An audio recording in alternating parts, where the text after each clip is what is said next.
Assalamualaikum warahmatullahi wabarakatuh. Izin memperkenalkan diri, nama saya Nurul Aini dengan NPM 2111060056. Di sini saya akan mempresentasikan materi dengan tema bukti-bukti adanya evolusi pada mata kuliah evolusi dengan dosen pengampu Ibu Aryani Dwi Kesumawardani, MPD.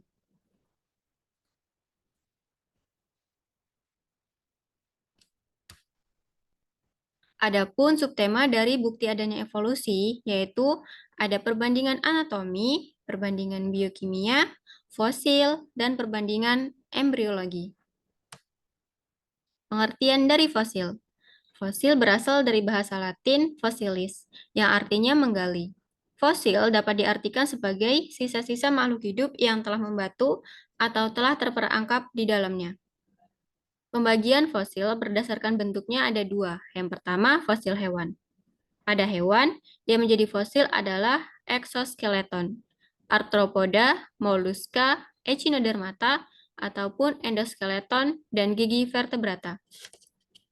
Kemudian pada fosil tumbuhan, bagian yang menjadi fosil adalah jaringan kayu seperti silem dan serat, biji, serta spora atau serbuk sari yang memiliki lapisan pelindung.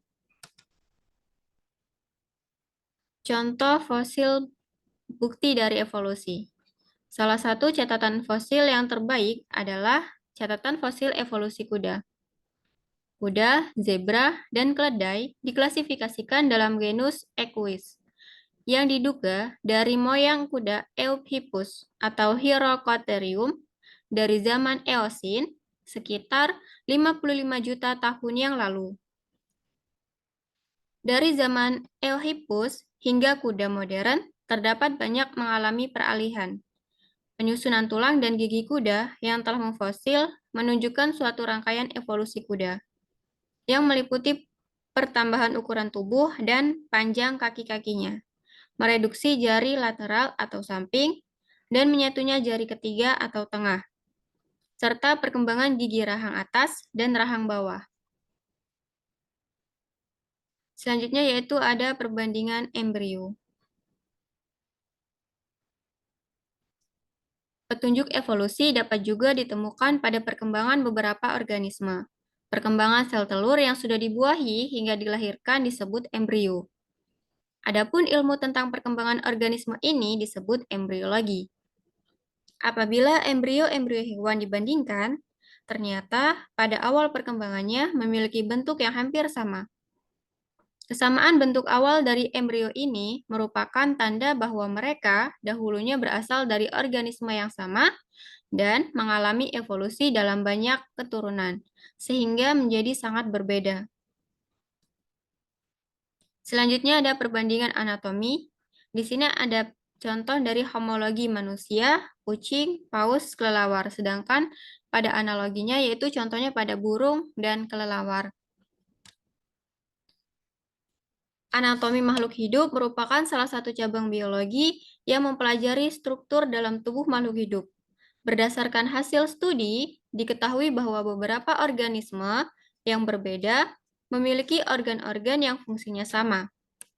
Perbandingan anatomi dibedakan menjadi dua, yaitu analogi dan homologi. Struktur analog dan homolog tersebut menunjukkan adanya hubungan kekerabatan antara satu spesies dengan spesies yang lainnya. Struktur homologi anggota gerak pada manusia, kucing, ikan paus, dan kelelawar.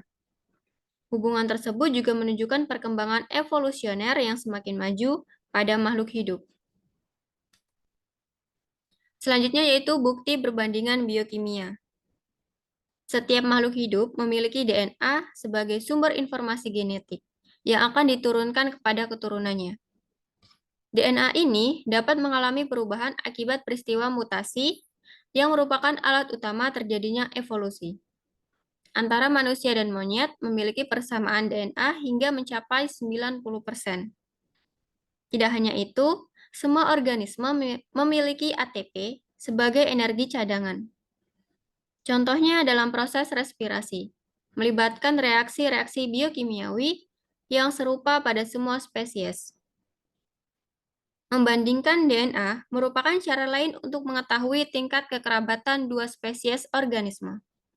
Salah satunya dengan evolusi prima berdasarkan teknik hibridisasi atau persilangan DNA. Cara lain untuk mengukur tingkat kekerabatan spesies adalah dengan mencari persamaan jumlah urutan asam amino dalam protein penting. Misalnya sitokrom C dan protein hemoglobin yang terdapat pada vertebrata.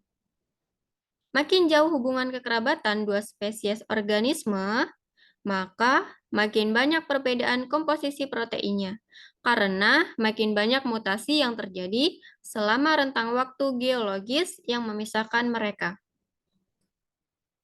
Demikianlah presentasi yang dapat saya sampaikan. Semoga bermanfaat dan apabila terdapat kesalahan saya mohon maaf. Dan saya akhiri wabillahi taufiq wal hidayah. Wassalamualaikum warahmatullahi wabarakatuh. Terima kasih.